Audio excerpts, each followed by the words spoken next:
Selamat siang adik-adik. Kita akan mulai ibadah hari ini. Cici undang semuanya untuk bangkit berdiri. Mari kita mengambil sikap siap untuk beribadah, datang kepada Tuhan. Mari kita angkat satu pujian, Bapakku datang padamu. Naikkan ucapan syukur.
Bapa kami di surga, kami datang untuk beribadah kepada Tuhan.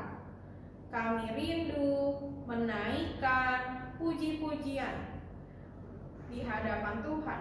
Kami rindu membawa persembahan di hadapan Tuhan dan juga belajar firman Tuhan.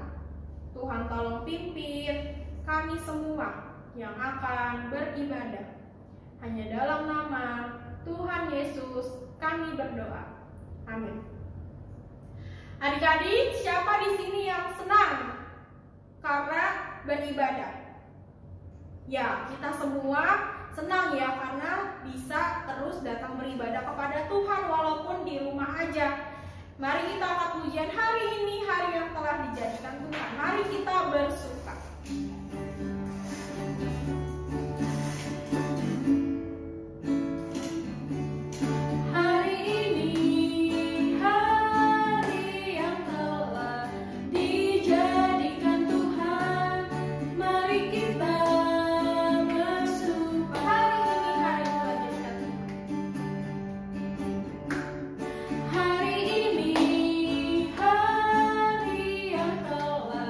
Dijadikan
bersuka karena ini adalah hari yang Tuhan tetapkan kita bisa bersama-sama memuji Tuhan. Mari Cici mau ajak kalian nyanyi satu pujian juga dengan bersuka. Alam raya menyanyikan kemuliaan. Alam raya menyanyikan kemuliaan-Nya. Cakrawala memasyurkan karya tangan-Nya. La la la la la la la la la la la. Dengan firman-Nya yang ajaib tercipta karyanya. Siang dan malam, langit dan bumi, semua yang ada. Burung-burung berkicauan menyambut sang surya.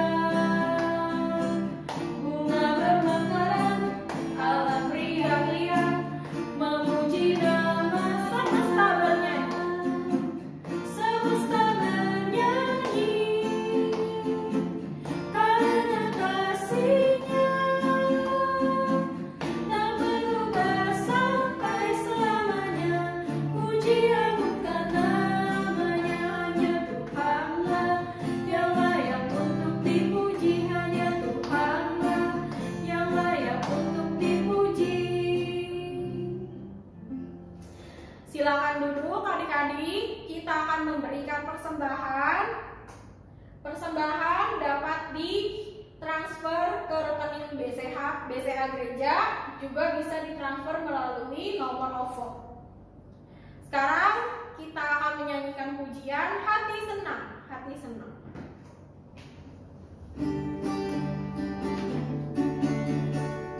Hati senang, ya ya.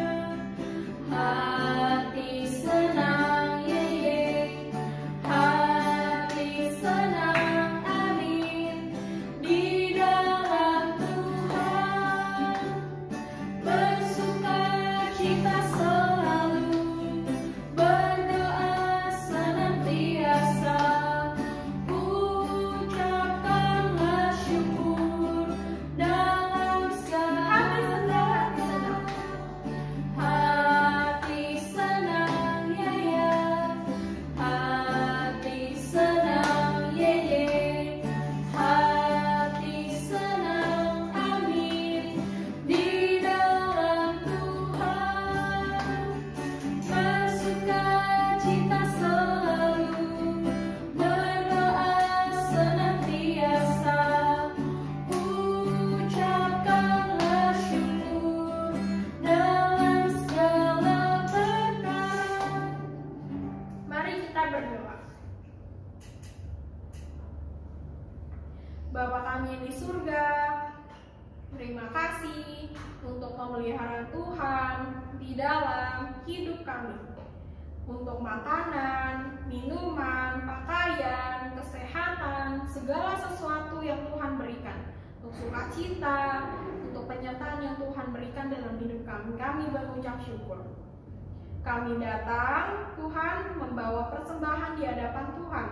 Biarlah Tuhan yang menyucikan, menguduskan, supaya boleh menjadi persembahan yang kudus, yang boleh diterima oleh Tuhan.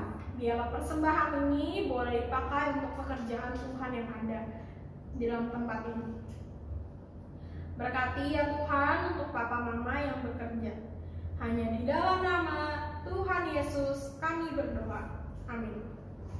Sekarang Cici akan memberikan pengumuman. Ada satu pengumuman, yaitu jangan lupa ingat kalau setiap hari Kamis kita ada persekutuan anak jam 6 sore. Bukan jam setengah 7 lagi, tapi jam 6. Ya, jadi adik-adik siap-siap di rumah kalau sudah mau jam 6 untuk datang ibadah persekutuan Kamis. Demikian pengumumannya. Sekarang kita akan mendengarkan firman Tuhan. Cici undang untuk bangkit berdiri. Kita siapkan diri kita nyanyikan pujian Roh Kudus yang manis. Kubuka hatiku untuk firman.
kami bersyukur untuk Allah Roh Kudus yang boleh tinggal di dalam hati kami, anak-anak-Mu yang percaya kepada Tuhan. Kami sudah menaikkan puji-pujian, membawa persembahan di hadapan Tuhan. Kalau sekarang kami mau mendengarkan firman-Mu, kami memohon kepada Allah Roh Kudus untuk boleh memberikan kami pengertian akan firman Tuhan, untuk boleh membantu kami di dalam mempelajari setiap firman yang ada, sehingga diri kami boleh terus diajarkan. Biarlah kami boleh terus merendahkan diri kami untuk mau diajar, untuk mau dibersihkan oleh firman-Mu. Kami serahkan waktu firman Tuhan kami ke dalam tangan Tuhan saja. Dalam nama Tuhan Yesus Kristus kami berdoa bersyukur. Amin. Selamat siang adik-adik. Pada siang hari ini kita akan mendengarkan firman Tuhan. Sebelum mulai firman Tuhannya, mari kita berdoa. Ya Tuhan, kami mengucap syukur karena Tuhan masih memberikan kami kesempatan untuk boleh mendengarkan sabda Tuhan. Ajar kami supaya kami mengerti dan boleh menjadi pelaku firman Tuhan. Hanya di dalam nama Tuhan Yesus kami berdoa. Amin. Hari ini kita akan membahas tentang Abram. Mari kita baca dulu di Kejadian 11 ayat 27 sampai 32. Kejadian 11 ayat 27 sampai 32. Sudah ketemu? Kita akan baca bersama-sama ya. Kejadian 11 ayat 27 sampai 32. Daftar keturunan Terah. Inilah keturunan Terah. Terah memperanakan Abram, Nahor, dan Haran. Dan Haran memperanakan Lot. Ketika Terah ayahnya masih hidup, matilah Haran di negeri kelahirannya, di Ur Kasdim.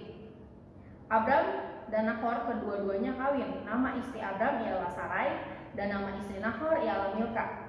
Anak Haran ayah Milka dan Yiska. Sarai itu mandul, tidak mempunyai anak. Lalu Terah membawa Abram anaknya serta cucunya Lot, yaitu anak Haran, dan Sarai menantunya istri Abram anaknya. Ia berangkat bersama-sama dengan mereka dari Ur Kasdim untuk pergi ke tanah Kanaan. Lalu sampailah mereka ke Haran dan menetap di sana. Umur Terah ada 205 tahun, lalu ia mati di Haran. Nah, ada yang tahu nggak ayahnya Abram tuh namanya siapa? Yang tadi kita baca, ayahnya Abram namanya Terah. Terah ini mempunyai anak, ada Abram, Nahor, dan Haran. Kalau istri Abram namanya siapa sih? Ada yang tahu nggak? Yang tadi kita baca, istri Abram tuh namanya Sarai. Sarai dan Abram ini mereka sepasang suami istri. Perbedaan umur mereka adalah 10 tahun dan Sarai lebih muda dari Abram. Abram ini tinggalnya di Ur Kasdim ya. Ur Kasdim ini adalah tempat penyembahan berhala. Tapi Abram gak selamanya tinggal di Ur Kasdim ya. Pada suatu ketika Abram pergi meninggalkan tempat kelahirannya, pergi bersama dengan ayahnya, bersama dengan keluarganya, bersama dengan istrinya, dan juga ada keponakannya Lot bersama dengan hamba-hambanya dan ternak-ternaknya. Dia pergi lalu sampailah akhirnya Abram di Haran. Haran tuh di mana sih? Haran itu adalah di tengah-tengah antara Ur Kasdim dan Kanaan ya. Abram ada di sini di tengah-tengah antara Ur Kasdim dan Kanaan. Abram ada di Haran. Lalu di situ mereka semua tinggal ya. Mereka semua berkemah di situ. Nah, tidak berapa lama ayahnya Abram meninggal. Si Terah itu meninggal kira-kira berumur 205 tahun yang meninggal. Lalu Abram pergi lagi. Nah, Abram pergi kemana? Kita mau baca di sebentar ya. Kejadian 12 ayat 10 sampai 20. Kejadian 12 ayat 10 sampai 20. Mari kita baca bersama-sama. Abram di Mesir. Ketika kelaparan timbul di negeri itu, pergilah Abram ke Mesir untuk tinggal di situ sebagai orang asing, sebab hebat kelaparan di negeri itu. Pada waktu itu, ia akan masuk ke Mesir. Berkatalah ia kepada Sarai istrinya, memang aku tahu bahwa engkau adalah seorang perempuan yang cantik parasnya. Apabila orang Mesir melihat engkau, mereka akan berkata, itu istrinya. Jadi mereka akan membunuh aku dan membiarkan engkau hidup.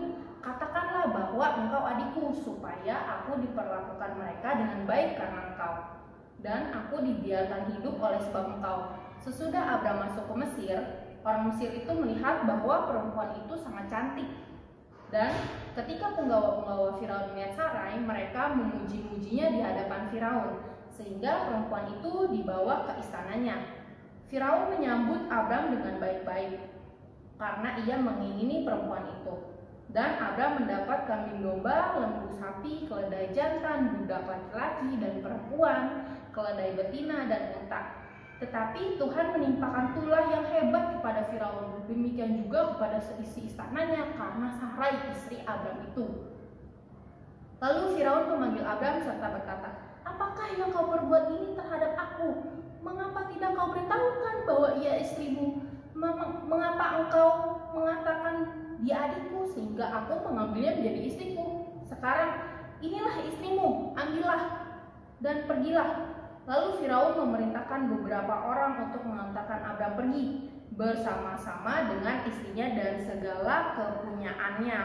Ya, jadi pada waktu itu Abram pergi ke tanah Negeb. Sampai di suatu tempat itu mengalami bencana kelaparan. Ya, namanya bencana kelaparan pasti bahan baku utama untuk bertahan hidup, yaitu makanan, minuman, itu sangat terbatas dan sangat kurang. Mau gak mau, terpaksa Abram harus pergi ke tempat lain. Tempat mana yang akan Abram datangi untuk bertahan hidup? Yaitu di Mesir. Di Mesir di sana ada Sungai Nil, airnya cukup untuk peternakan dan pertanian. Akhirnya Abram pergi untuk bertahan hidup. Kalau dia terus-terusan di situ, dia dan keluarganya tidak selamat karena lagi ada bencana kelaparan, terbatas bahan baku makanannya. Akhirnya Abram jalan ke Mesir, pergi ke Mesir. Lalu sampai di tengah jalan, udah nyampe di Mesir, Abram berpikir, aduh, istri saya cantik nih. Nanti kalau saya sampai di Mesir, pemimpin Mesir atau Firaun pasti akan mau sama istri saya. Terus nanti sayanya dicelakakan atau dibunuh. Lebih baik saya bilang aja ke pemimpin Mesir kalau ini adalah saudara saya, bukan istri saya. Walaupun memang Sarai ini adalah adik tirinya Abram, tapi mereka kan sudah menikah, sudah menjadi sepasang suami istri. Hal itu tetaplah tidak tepat ya, tetaplah tidak tepat di mata Tuhan. Akhirnya, wah, Firaun lihat orang ini cantik, mau dijadikan istrinya karena Firaun pikir, oh saudara Abram ya udah ambil aja jadi istrinya. Padahal istrinya Abram. Firaun nggak tahu Tuhan murka sekali, Tuhan marah karena kesalahan yang telah Abram perbuat. Akhirnya Tuhan menghukum Firaun dan juga menghukum seluruh istana ya, seluruh orang-orang yang ada di istana dikasih tulah. Akhirnya Firaun mengusir Abram. Ya, akhirnya Firaun mengusir Abram. Lalu Abram pergi bersama-sama dengan Sarai, bersama-sama dengan kepunyaannya, orang-orangnya, hamba-hambanya dan juga ternak-ternaknya. Abram semakin kaya setelah keluar dari Mesir. Kenapa? Karena Firaun memberikan Abram banyak ternak. Lembu, sapi, keledai, domba, ya semua dikasih sama Firaun. Nah, lalu pada suatu ketika Tuhan berfirman kepada Abram, ya, Abram, kamu akan mendapatkan seluruh negeri yang ada di sini, dan seluruh negeri yang ada di sini akan menjadi milik keturunanmu. Wah, waktu Abram dengar, wah seneng ya, seluruh negeri ini yang besar ini, yang bagus ini akan menjadi milik keturunannya Abram. Tapi di satu sisi Abram juga sedih. Kenapa sedih? Karena orang-orang yang ada di negeri itu adalah orang-orang yang tidak mengenal Tuhan, orang-orang yang menyembah berhala dan tidak percaya kepada Tuhan. Makanya Abram sedih, tapi Abram tetap yakin dan percaya kalau segala sesuatu yang Tuhan perbuat untuk Abram itu pasti yang terbaik bagi Abram. Nah, walaupun segala sesuatu tidak berjalan dengan baik, ya Abram banyak mengalami kesulitan nggak? Banyak mengalami kesulitan, ya. Perjalanan Abram meninggalkan tanah kelahirannya ke tempat yang telah Tuhan suruh itu banyak sekali rintangan, tidak mulus-mulus saja, ya. Walaupun segala sesuatunya tidak berjalan dengan baik dan menjadi sulit, apakah Abram tidak percaya kepada Tuhan? Percaya, walaupun semuanya terasa tidaklah mudah dalam perjalanan itu, tapi Abram tetap percaya kepada Allah. Dia memiliki iman yang kokoh kepada Allah. Waktu Abram bertambah tua, ya, pada waktu itu Abram mulai berpikir tentang apa? Kalau ini umur saya makin lama sudah makin tua, tapi kok belum ada keturunannya. Katanya Tuhan akan kasih keturunan, tapi sampai sekarang kok saya masih belum punya anak, ya. Abram mulai khawatir, Abram mulai takut apakah janji Tuhan akan digenapi. Karena Tuhan tahu Abram takut, Tuhan tahu Abram khawatir, Tuhan berfirman datang kepada Abram.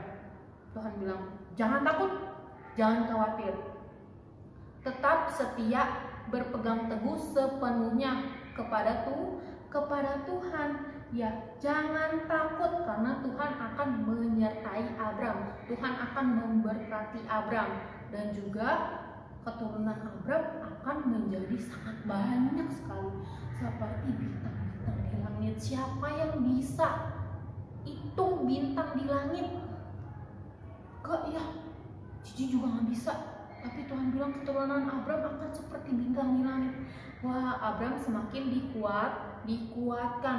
Waktu Abram menjadi lemah imannya, Tuhan kembali menguatkan, ya. Abram kembali dikuatkan oleh Tuhan.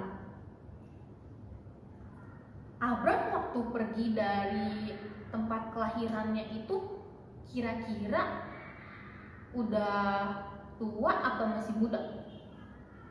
Udah cukup tua. Abram waktu itu berumur sekitar 75 tahun waktu dia pergi dari tempat tinggalnya. Pergi ke Haran, pindah lagi ke tempat lain, ya. Itu si Abram sudah tua, ya. Orang tua tidaklah mudah untuk berpindah dari satu tempat ke tempat lain. Dan Abram serta rombongannya itu enggak serta-merta pindah terus menetap di satu tempat gitu kayak rumah. Enggak, mereka bawa kemah, ya. Mereka bawa perkemahan. Perkemahan itu kayak gimana? Perkemahan itu yang dibongkar pasang. Nanti kalau misalnya Abram sudah sampai di satu tempat, lalu kemahnya dibuka seperti tenda. Lalu kemahnya dibuka, Abram beristirahat. Kalau Abram mau pergi lagi, kemahnya dirapiin lagi, dibawa pergi. Nah, seperti itu, ya. Perjalanan Abram tadi tidak mudah. Apa saja yang kita dengar hari ini tentang perjalanan Abram? Waktu Abram meninggalkan Haran, ya, dia pergi ke satu tempat, tapi tempatnya itu mengalami kelaparan. Lalu Abram mencoba pergi ke Mesir sama orang-orangnya. Di Mesir dia diusir, walaupun karena kesalahan dia sendiri, ya. Tapi Abraham mengeluh kepada Tuhan. Tuhan yang suruh saya keluar, kok Tuhan tidak memberikan jalan yang lurus kepada saya? Kan Tuhan yang menyuruh saya keluar dari tempat tinggal saya. Tidak, Abram tidak mengeluh. Malah waktu Abram singgah di Sikem dan singgah di Betel, Abram membangun mesbah. Untuk apa? Abram membangun mesbah untuk berdoa kepada Allah, mengucap syukur kepada Allah, karena Abram tahu ya, di setiap perjalanan Abram Tuhan terus menuntun dan menyertai. Tidak sekalipun, tidak sedetik pun Tuhan meninggalkan Abram. Maka itu waktu Abram di Sikem dan di Betel, Abram membangun mesbah. Lalu dia berdoa mengucap syukur kepada Tuhan karena Tuhan telah memimpin perjalanan Abram dari satu tempat ke tempat yang lain. Abramnya tidak ditinggalkan. Abram juga sama seperti Cici, sama seperti kalian.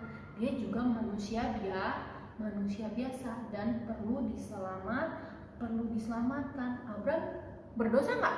Berdosa, sama seperti kita, manusia berdosa yang perlu diselamatkan.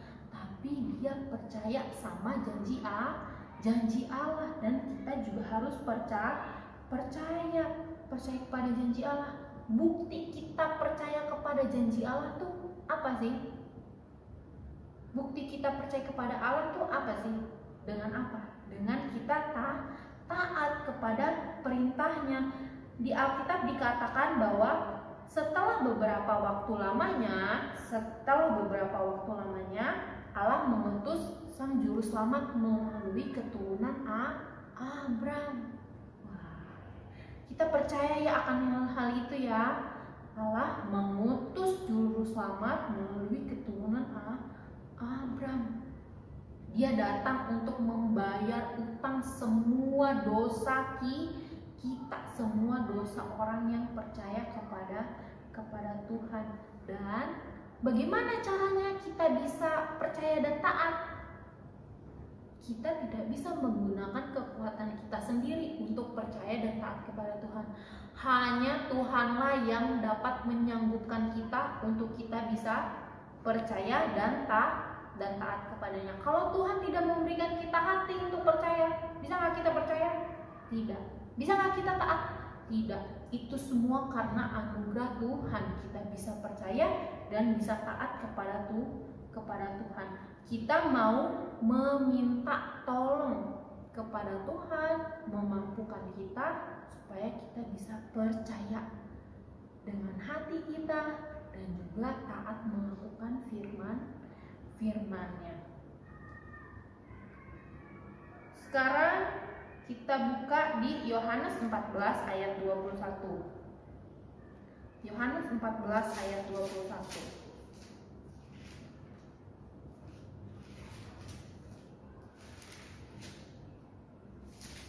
Yohanes 14 ayat 21. Mari kita baca bersama-sama. Barang siapa memegang perintahku dan melakukannya, dialah yang mengasihi aku. Dan barang siapa mengasihi aku, ia akan dikasihi oleh Bapa-Ku, dan aku pun akan mengasihi dia dan akan menyatakan diriku kepadanya. Kita baca sekali lagi ya. Yohanes 14 ayat 21. 1, 2, 3. Barang siapa memegang perintahku dan melakukannya, dialah yang mengasihi aku. Dan barang siapa mengasihi aku, ia akan dikasihi oleh Bapa-Ku, dan aku pun akan mengasihi dia dan akan menyatakan diriku kepadanya. Di Yohanes 14 ayat 21 ini akan menjadi ayat hafalan bagi kalian. Ya, nanti kalian hafalkan di rumah, lalu kalian bisa rekam ya, minta tolong orang tua atau saudara kirim ke grup yang telah disediakan. Baik, mari kita bersama-sama berdoa. Ya Tuhan, terima kasih, kami mengucap syukur karena Tuhan mau mengasihi kami, mau memilih kami, mau menebus kami. Ajar kami untuk boleh memiliki hati yang percaya kepada Tuhan. Ajar kami untuk taat kepada firman Tuhan. Ya Tuhan, kami tidak mampu melakukan semua itu tanpa pertolongan Tuhan. Hanya di dalam nama Tuhan